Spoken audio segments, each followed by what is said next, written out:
परिषद में जिस तरीके का बयान दिया और तुरंत एक दिन के बाद माफी मांग लेते हैं, कैसे देखते हैं आप लोग? देखिए, ये बिहार के ही नहीं के लिए नहीं, पूरे देश के लिए शर्म की बात है।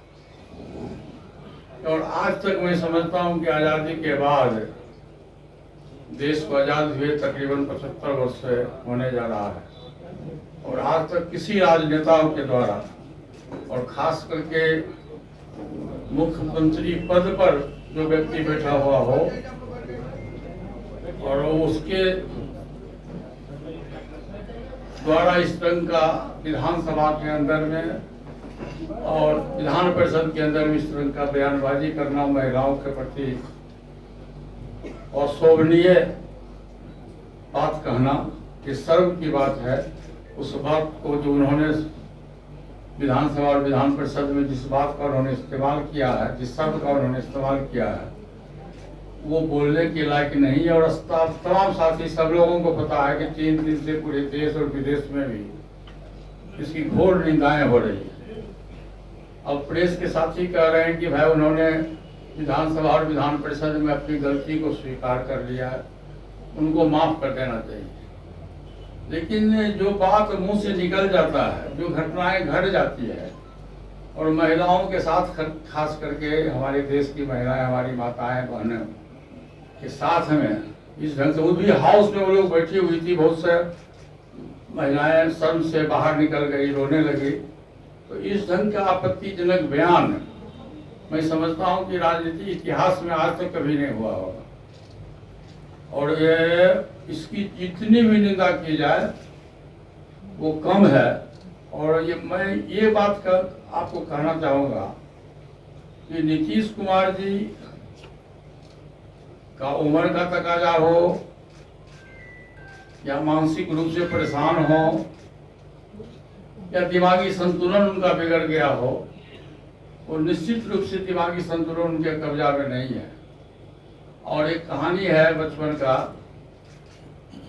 कि बचपन खेल में गूता बीता, जवानी नींद में सोया और बुढ़ापा देख कर रोया। ये मुझको लगता है कि नीतीश कुमार जी के साथ में ये चरितार्थ हुआ है, और उनके मुंह से ये वाणी निकलना, ये शब्द निकलना, देश को, देश ही नहीं विदेशों में भी हमारे देश का और खासकर बिहार का सर झुक गया है। इसलिए मैं निवेदन करूंगा नीतीश कुमार जी से कि आप अपने पद से इस्तीफा दे दीजिए। ऐसा नहीं हो कि भविष्य में कहीं इससे भी बड़ी घटना घट जाए, इसलिए आप अपने पद से इस्तीफा दीजिए। और आपके ही दल में जो दलित है, जो अति पिछड़ी जाति के लोग हैं, आप उनको मुख्यमंत्री पद सौंप दीजिए। यही उनके भविष्य के लिए सबसे अच्छा काम हो। लगता है कि इससे बहुत फायदा होगा, आरक्षण का जो दायरा बढ़ा है और 65% जो है वो हो गया है। सबसे बड़ी बात तो वैसे ये है कि जो बिहार सरकार के द्वारा सर्वे हुआ है, मैं इस सर्वे को गलत मानता हूँ। आरक्षण का दायरा बढ़ाया गया, मैं इसका स्वागत करता हूँ, लेकिन जो सर्वे हुआ है बिहार सरकार के द्वारा वो निष्पक्ष सर्वे नहीं हुआ है। और वो बात मैं आपको खुद अपने पर लेता हूँ कि मेरा जहाँ घर है सारवली पंचायत, उस पंचायत के हम मतदाता हैं, हम वहाँ जन्म लिए हैं, और हमारे पंचायत की आबादी 10,000 है। लेकिन मैं आपको चैलेंज के साथ कह सकता हूँ, सबूत के साथ कहूँगा कि हमारे पंचायत में आज तक बिहार सरकार का कोई भी कर्मचारी न हमारे घर पर गया, न हमारे पंचायत में गया सर्वे करने के लिए, और डिस्ट्रिक्ट हेडक्वार्टर में और सचिवालय में बैठ के सर्वे किया।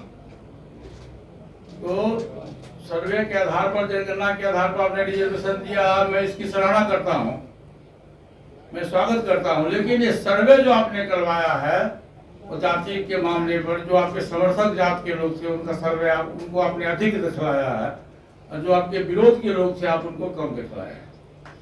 इसलिए मैं बिहार सरकार से ये भी मांग करता हूँ कि पुनः ईमानदारी पूर्वक इसकी सर्वे, इसका जनगणना कराया जाए। चुनाव को लेकर क्या, सीट को लेकर सबका कुछ पहले होता है, कुछ होगा क्या चुनाव को बताएगा?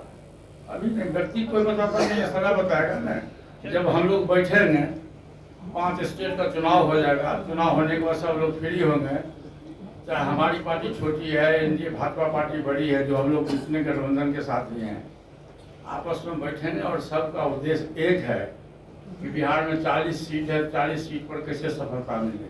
प्रशांत किशोर ने कल कहा है कि प्रधानमंत्री नरेंद्र मोदी को 24 में हराना मुश्किल है। क्या कहीं आप लोगों से गठबंधन की तैयारी कर रहे हैं? मैं तो खुद कह रहा हूं कि 2024 में प्रधानमंत्री पद का वैकेंसी, मैं सुनिए, मैं 6 महीना पहले से कह रहा हूं कि प्रधानमंत्री पद का कोई वैकेंसी नहीं है। तीसरी बार 2/3 बहुमत से परम आदरणीय नरेंद्र मोदी जी देश के प्रधानमंत्री बनेंगे। अब प्रशांत किशोर जी का भी रास्ता अलग है, हमारा रास्ता अलग है। जब हमारे साथ आएंगे, दिल में दिल मिलेगा तो अच्छी बात है। स्वागत है प्रशांत किशोर जी आप मेरे साथ में, तो मैं इनका स्वागत करूँ।